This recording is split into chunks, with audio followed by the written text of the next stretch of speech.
It's funny, when I speak, they don't always ask me back. So this is a little bit about the rise of alternative finance. What I thought I'd talk about is change.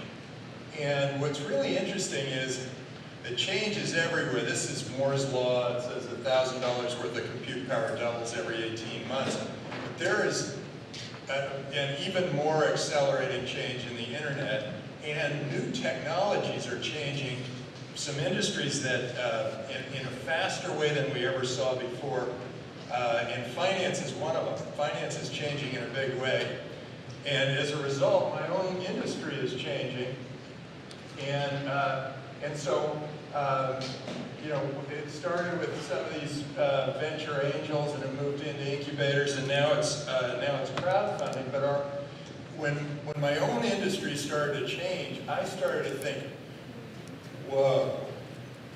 And the reason I thought whoa was because I had seen what Napster had done to the music business, to the and what Kazaa and all the others had done to music and movies.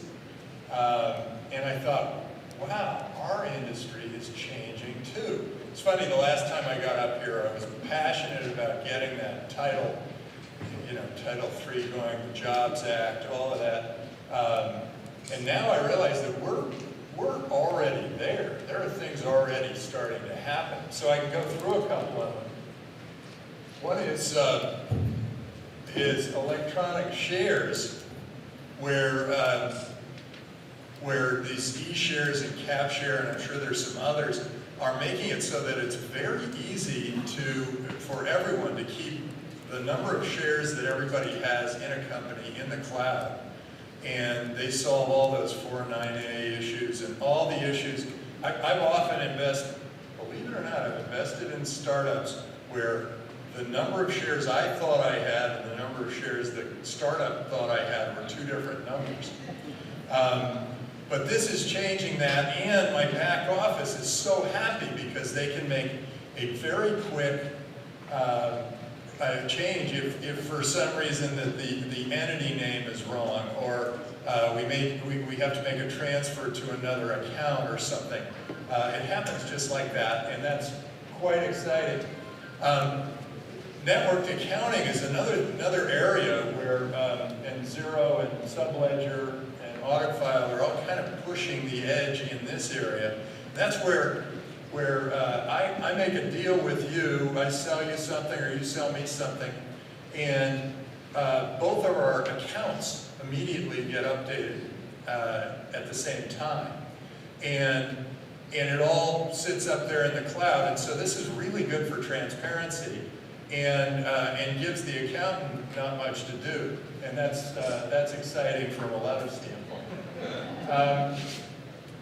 And then when I saw AngelList and then Funders Club and other companies like that, I realized that the investor and the entrepreneur are getting closer together, and we venture capitalists are going to be disintermediated. In fact, something interesting happened to me. I funded the Pebble watch, and the company was almost out of business. And Eric came to me and he goes, you know, we're going to do a little bit of a Hail Mary here. We're just going to put a video up on Kickstarter because I have no money left and there's no way we can make another watch. So the one you got is going to be a relic. And on Kickstarter, he raised $10 million in about 3 weeks. And $5 million of it was free money. The other $5 million was pre-orders for watches. And so he already had the cash for the watches that he could go out and build. And that was the beginning of Pebble Watch. And Pebble has just done it again, raised another $10 million, this time in 3 days, and has launched the Pebble Time. And so some interesting things are happening in crowdfunding.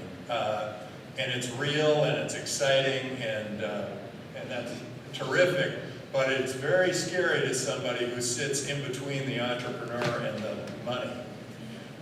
So I started to think about that and what I needed to do, and then Bitcoin came along, and these smart contracts, and they're going to make it so that liquidity is much easier. The smart contracts are going to be a way to operate where I can fund you with Bitcoin on a smart contract, and in effect, our contract is all in software and fixed. So, so there's no legal maneuvering, there's nothing, the contract has been fixed, and whenever there's an event, then all of the, like if you sell the company, all the shareholders immediately get all the money that they're due. And then all of this kind of leads to secondary trading, where I kind of got started on this mission of sort of changing things in the venture capital business. Secondary markets are allowing companies to stay private much longer, and they may never even want to go public because they can trade within a walled garden. And if the Title III of the Jobs Act comes together, then you won't need to ever go public. And you know, so that's not going to be good for Goldman Sachs, who usually just says, I'll take you public and we'll take 30% of the value of your company. But it's good for the rest of the entrepreneurs in the crowd. So I had this innovator's dilemma. All of this innovation happening around my industry, sort of the same way I'm sure the music industry felt. And I thought, okay, I have a choice. I could just keep going until we hit a wall, or I could lead the charge in venture capital. So I decided I worked out an arrangement with DFJ where I went off and worked Draper Associates, which then, if any experimentation will not tarnish the name.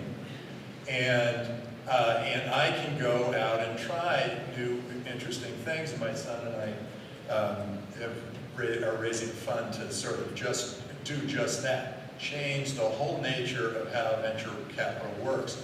And so I've been able to sort of skip a fund, or maybe two, at DFJ.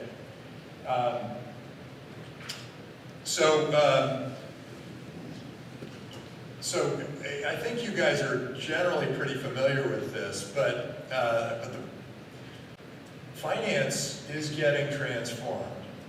And right now it's things like the smart contract or crowdfunding that could turn into how shares get traded and that kind of thing. But all of that could end up being in Bitcoin on the blockchain. So just bear with me and imagine that I fund your company with Bitcoin, which we are starting to do over at Boost. I fund your company with Bitcoin. We do it on the blockchain, so that on there's a Bitcoin blockchain, and then there's a blockchain for our shares. We do it on the blockchain, and then everywhere you put that money then is automatically accounted for. And so you don't need to worry about, I get perfect transparency, and you don't have to worry about having an accountant go through all your books. So that's very exciting. I think that could really change things, and I think finance is going to be transformed in a big way. So this is our portfolio at Draper Associates. And we've really gone hard after this industry. And my son has also gone after it oh shoot, this slide came one row. My son also has a whole bunch of Bitcoin companies at Boost. And they've really, he did a whole tribe that was all Bitcoin. So that's all focused on Bitcoin. And if any of you are investors out there, I encourage you to go to the Boost demo day. I think it's in May. Because these companies are really going to change finance completely. And if you're in the crowdfunding world, you're going to have to see what that's like. So just to make it, to shake it up a little here, and I have to read it as I go. I wrote you guys a poem, and it's called The Bitcoin Shuffle. And so I thought I'd take you through it, and, you know, 'cause I know that I can't really remember things when people get up and talk, but if they recite poetry, sometimes the rhymes stick with me, so maybe you'll remember this. Change was happening everywhere, faster than ever before. People were frozen in their chair. Fintech was on the floor. It started with crowdfunding, which funded the Pebble. Then equity crowdfunding, AngelList was a rebel. Many crowdfunders followed, oblivious to the Jobs Act. VCs and banks wallowed, holding on to their pact. Networked accounting by Subledger and Zero. Hooray for transparency, entrepreneur as hero. But then there were e-shares, so noble and true. Now what would accountants and lawyers do? And out of the blue, Satoshi Nakamoto took virtual currency to the big show. So Bitcoin penetrated nations with a Coinbase wallet, while institutions wanted Mirror to call it. Faster than block cipher verification came this transformation, and now the blockchain dared to put contracts in software. From CoinHako in Singapore to Corbin in Korea, and Bitpagos for the Latina. Where else will we see ya? It's making remittance. It's making remittance only cost a pittance. No matter what they say, Bitcoin is here to stay. And with all these changes to stored wealth and micropayments, with contracts so simple to make transparent arrangements, there might no longer be a need for a bank or a deed. How far away can it be from when we use blockchain for VC?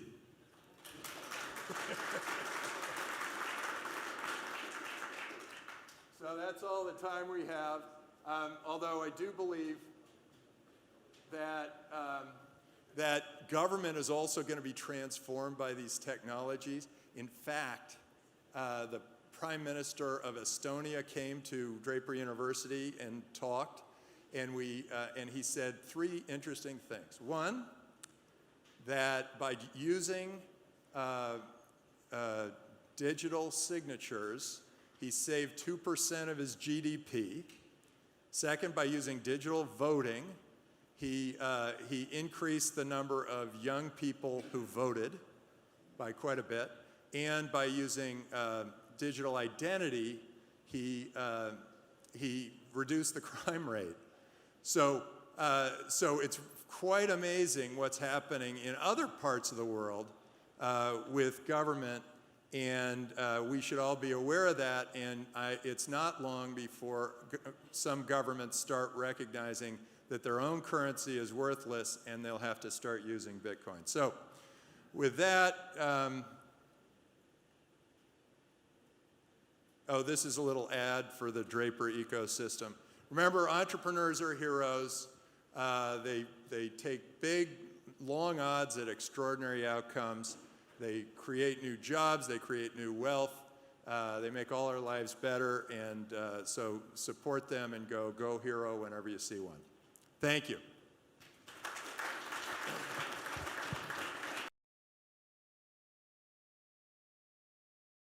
Mr. Ron Soul, with Boston Architects. Good morning, everybody. So how unique is it to be between San Jose and San Francisco, where this collision is happening for the first time in the history of the planet, that truly Silicon Valley and Wall Street and the banks are merging technology, money, people, and mind share. And how also ironic is it that we're here at the Computer History Museum above the same thing. There was a collision that happened, and it's all downstairs. If you haven't had a chance to grab a map and walk around, you will see things that were so new. They were novelties. people couldn't ever believe they would really take off. And then some of them evolved into new ideas where people actually started doing them and using them, like Tim said, the Pebble Watch and other things. And then the third phase of innovation is that time when everyone's doing it, and it's a really good idea. And the fourth phase of innovation is when we say, how do we live without this thing? Our Apple computer, our iPod, our iPad, all those things that we now take for granted, we can't believe there was life before. What I would really like to do today is talk about the why. Why is this happening? Why are there now online marketplaces for credit and new ways that equity and debt via crowdfunding is happening all over the place? As John Medved said, in Israel, in Asia, in Latin America, in the United States, Canada, and all over the place. It's not just a domestic thing. It's literally everywhere.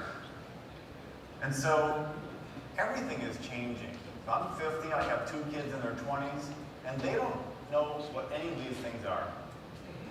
The thermostat that I looked at, they don't even know what that is. A phone that just makes phone calls, it's unimaginable to them. A $10,000, 10-pound computer that has dial-up with pages paint, and sitting on a corner waving their arms looking for transportation. They can't believe we always didn't have this button called Uber and Lyft and other ride-sharing transportation. And when I tell them that my mother put ads on the newspaper on Wednesday, hoping it would appear Sunday to sell something, it blows their mind. How old are you, Dad, is what they say. And this is what this next generation, the Gen Ys, the Gen X's, the millennials, this is how they do business. They're comfortable doing it on their mobile device, on an airplane, on the web, on a Droid, on an iPhone. The consumer is changing. My kids will never have a landline in their home. It's odd to them. We have this phone on the wall. They don't listen to music or buy music. They don't travel. And their expectations in the way they operate in paying for things and buying things and investing and borrowing, totally different. The concept of them going to a bank in a suit and talking to a person, out of their minds. This young generation is rapidly adopting. They're not just sharing music and sharing photos and Snapchatting and Facebooking. It's their money. It's their time. They're going to be making investments in deals, like Tim said, and like what Richard's going to say next. The whole ecosystem is changing.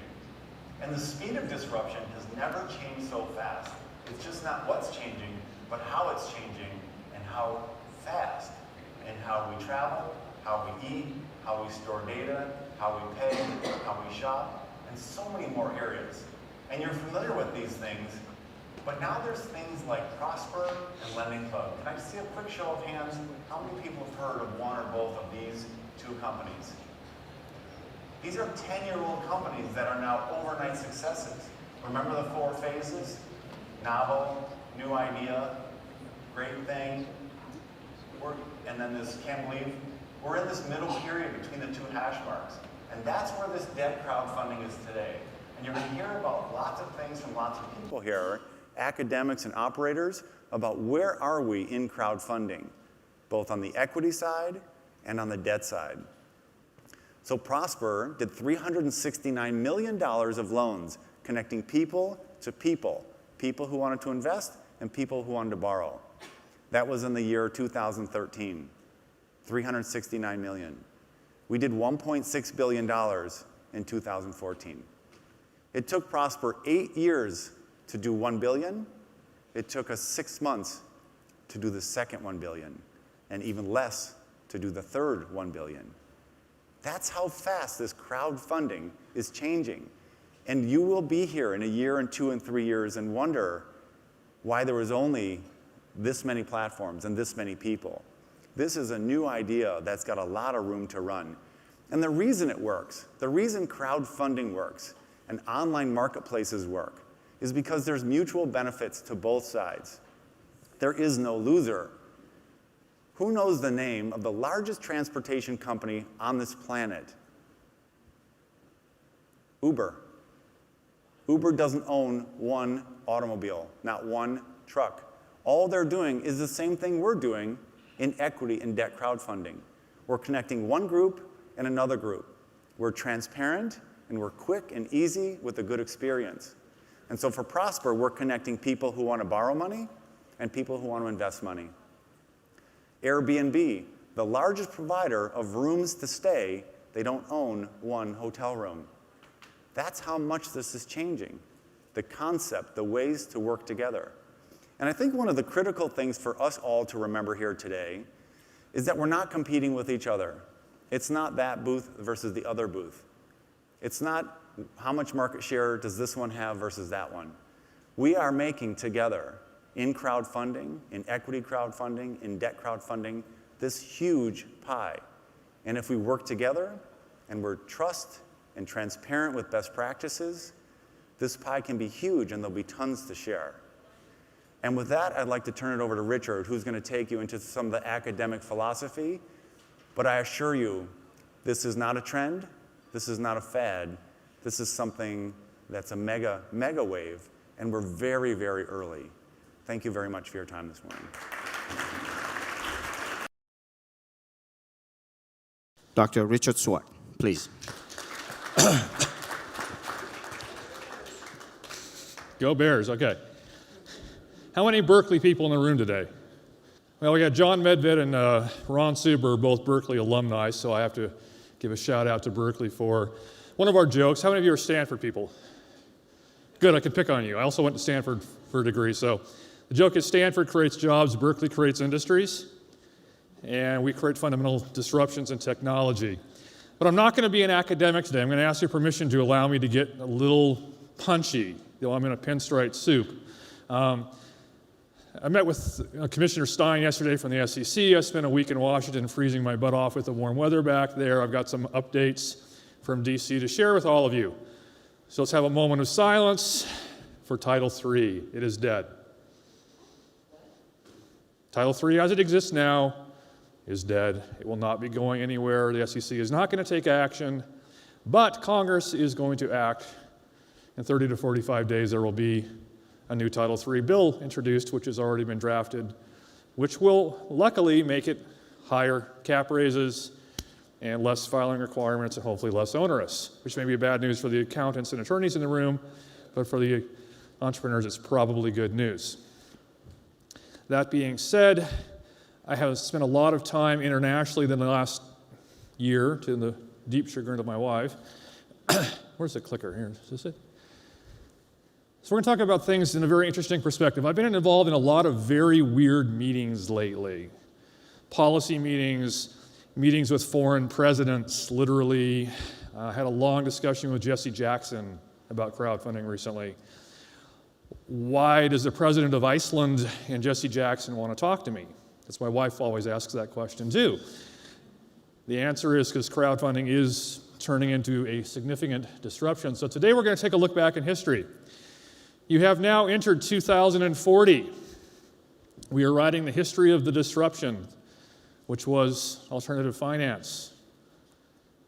President Austin Lee, one of my favorite students from Berkeley, and by the way, he's president of Google because Google is much more powerful in the US Congress and administration at this point, was able to realize the power of data and push through a lot of changes. This is the SEC, as it was known in 2015. 600,000 pages of regulation. Dozens of staffers that exist in walled offices with 3-ring binders of paper stacked against the walls with paper notes and index systems that were invented in the 1950s, keeping track of your companies. This is the technology which protects Wall Street. This is what trading looks like today. Those of you who are not geeks, that is the Borg. Okay? Hyper-efficient technology, ruthless efficiency, taking over markets and essentially crowding out wherever it goes. The stock market does not provide returns to retail investors. We know that. We have a slight problem in the world, though. Today, there are approximately 750 million middle-class individuals in the world. By the end of the decade, there will be 3.2 billion middle-class individuals in the world. Disposable incomes, needing to have retirement accounts, seeking alpha, and the vast majority of them exist in economies without access to financial returns and functioning banking systems, or, like China, fairly corrupt banking systems and real estate systems. It's a house of cards that will soon collapse. This is still Wall Street. They're having a lot of fun still. Too big to fail didn't really have much impact, did it? Sorry, Goldman Sachs, but I'm not a fan. The party continues. Wall Street continues to ignore the disruption coming from Silicon Valley, thinking that all of us are essentially this. Some young punk kid with a fun idea who's going to crash and burn, not knowing the Ron Subers of the world are catching up with them. The next leaders of America are going to look a lot more like this than they are like this. This is happening today everywhere. In Egypt, where I lectured recently, unemployment is 52% of people under age 30. In other parts of the Arab Spring, it's as high as 70%.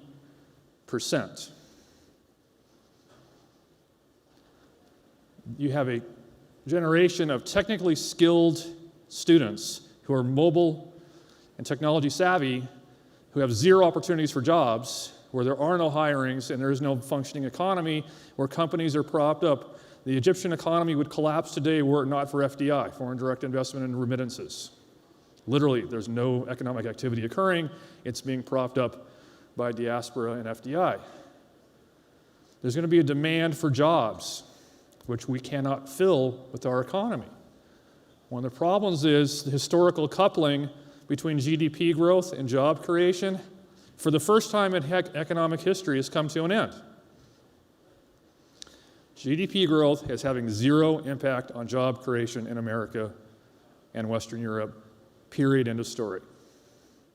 The rents and the gains are not flowing to the middle class, and they're going to get pissed off. They want to invest, and we're talking about billions of people, not 100 or 200 million people. I'm not an economist, a political scientist, a finance expert, and I certainly don't pretend to be a lawyer, but DC has a really big problem on their hands figuring out structurally how to increase and shore up the middle class. So I'm going to get into my boring slides, and then we'll talk a little bit about what happened in 2015. So the banks weren't moving fast. The data showed retrospectively the average bank pivoted their business model somewhere between 15 and 20 years it would take for a bank to make a fundamental change in their business models. Silicon Valley and the financial tech disruption was happening at internet speed of about 18 to 24 months for significant changes in models. The banks literally could not keep up, and many times when they complained to Congress, their challenge was the risk modeling. It's not just that they have so many disclosure requirements and so much burdensome paperwork, which is true, but they complained that they were not allowed by their risk models and their audit requirements to adopt new data sources and experiment and innovate in how they underwrote risk. So while these shadow banking or the unbanked or whatever you want to call these new disruptive companies were innovating with big data techniques and figuring out how to be much more efficient and much more smart about underwriting risk, the banks were hamstrung. So the books are still being written about the demise of the banking sector and the rise of the technology sectors. But given that the technology sectors are gathering approximately 320 points of data about you every minute from your cell phone, and they can have psychographic and demographic profiles of you, which would make the NSA ashamed of their lack of data access, they were able to figure out models to partner with innovative technology companies to deliver products to you on an on-demand basis and evolve through the life cycle of your business evolution with you in a way that banks couldn't keep up. So when Citibank and Goldman Sachs went out of business in the late 2020s, and Google, and the resurgent Microsoft, which, by the way, came back to life when they invented quantum computing, which is not that far away, the technology companies now control most of financial activity in America. Globally, what we saw was the valley of death started to compress. In many parts of the world, micro-lending, the Grameen model, allowed entrepreneurs to get a few hundred US equivalent in financing, but to get banked, these companies needed to have something around the order of $1 million to $2 million in revenue in most of the developing world. There was a slight problem with that model. So in the 2020s, what happened is microlending and Axion and other groups and the Bill and Melinda Gates Foundation and other organizations started innovating and figuring out how to connect networks of non-governmental institutions, foundations, and people through crowdfunding to deliver as needed economic resources to the developing frontier. We also saw an amazing thing happen. Crowdfunding shifted gender dynamics in the 2020s. We knew from the 2014s and 2015s that crowdfunding was more effective for women than men. What was amazing was the venture capital industry started to pay attention. Because in the 2010s, venture capitalists basically would not invest in women-backed businesses. Very rarely, less than 5%. By the 2020s, the compelling data from crowdfunding forced venture firms to recognize the fact that women entrepreneurs oftentimes are much more successful than male entrepreneurs. And the money started flowing to women, not just in the US and the developed world, but also in the Middle East, where the fact that the imams declared that equity crowdfunding, which happened in 2013, by the way, was Sharia compliant, allowed new Islamic financial models to actually finance the development and the dreams of female entrepreneurs in Muslim countries for the first time. So crowdfunding had political effects, social effects, financial disruptions, and it was not just a crazy idea by a few kids in San Francisco who wanted to sell a few t-shirts or get a rock concert financed. And Google, by the way, acquires Kickstarter in 2019. Business curriculums also changed dramatically, and the idea of social innovation and social investing and social finance became a core component of business curriculum around the world.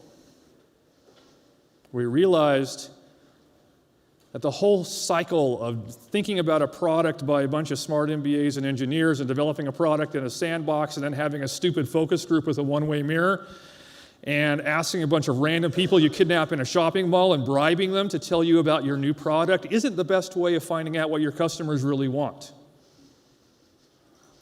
And we also found out that the venture capital community in the late 2010s was continuing their flight to risk so dramatically that crowdfunding filled that void. And it stepped in and was able to finance what was happening where the angels and the VCs feared to tread. We also saw amazing thing happens in the early 2020s where the Rockefeller Foundation and the Clinton Global Initiative and the Bill Gates Foundation and the World Bank figured out how to actually activate diaspora networks and connect diaspora to innovation globally, literally creating a global solution network for the first time that allowed indigenous entrepreneurs to get financing from the diaspora without the layer of financial corruption and fraud, which in 2015 was taking 91% of the money out of that channel in most developing countries. So looking back, we saw that what we thought was the collaborative economy of Airbnb and Uber and these fantastic models really was the dawn of collaborative capitalism, where wealth can be created not just through traditional channels, but you can actually co-create wealth through combining innovation and investing and collaboration. So crowdfunding fundamentally changed the nature of wealth creation in the US. I apologize for having no slides, no data, no charts, and no statistics. I'm sure I'm going to be banned from the faculty now, but thank you for your time.